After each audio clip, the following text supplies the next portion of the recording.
All right, so we are here tracking the nations, tracking the nations.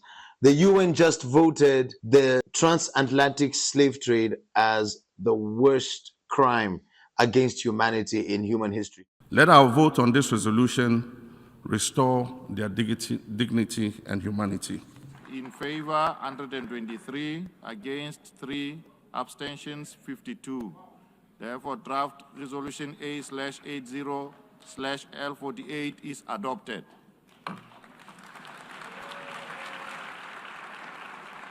We will never forget the victims of slavery. And we must never forget the malevolent system that sustained it for so long.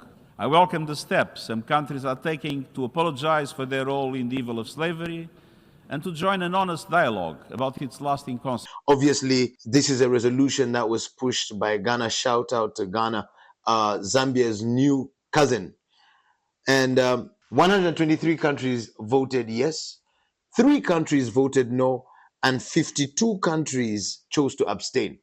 We're here talking about it. The 123 countries that voted yes are mostly from developing countries. The 52 countries that voted no include the United Kingdom and most European countries. And the 3 countries that voted no is the United States of America, Israel, and Argentina. What's this about? We're going to talk about it. What's the background of it? What are Africans missing? And how exactly should we perceive this very thing?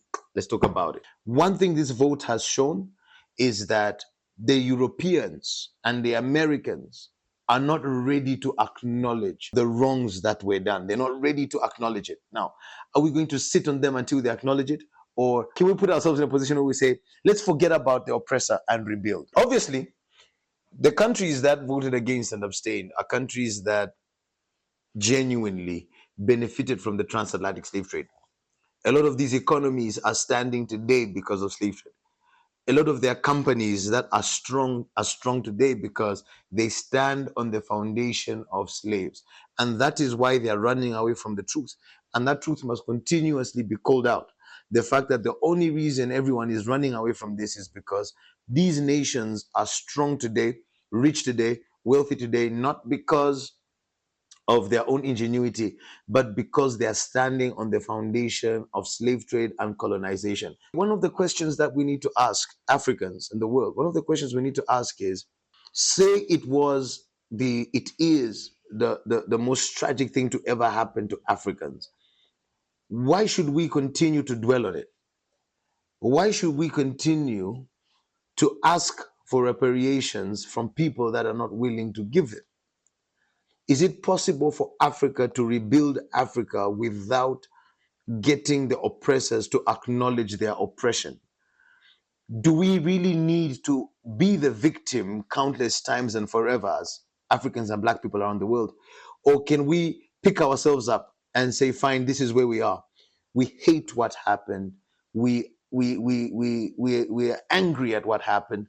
But one thing we can decide is it will never happen again, and we can rebuild us. And today we want to think about focusing. What do we focus on? Should we continue to focus on the atrocities, or should we now begin to rebuild us?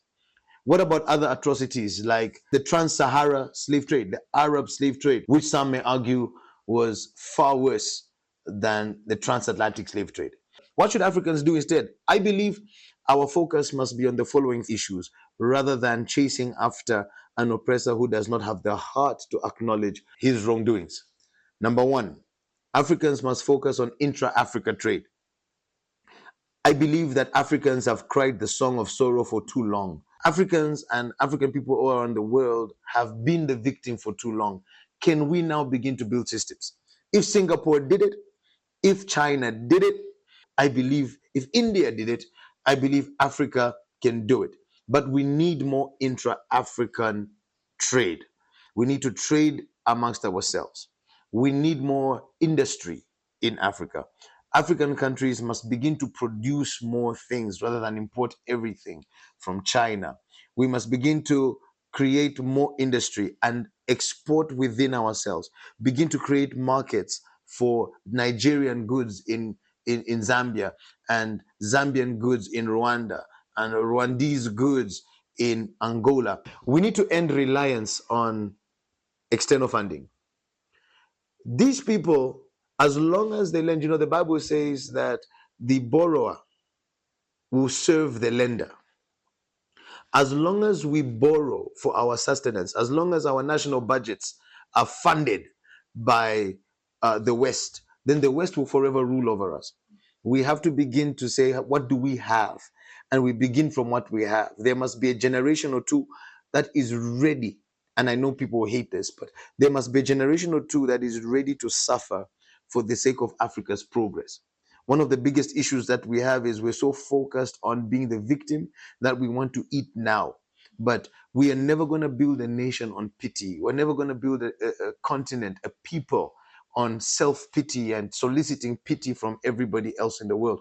We have to find a place of growing us by us. So that's that. As we track the nations, these are the things that we need to think about. These are things that we have to look at. And obviously, we're going to be keeping you updated and posted as we track the news and track what is going on in this continent and around the world.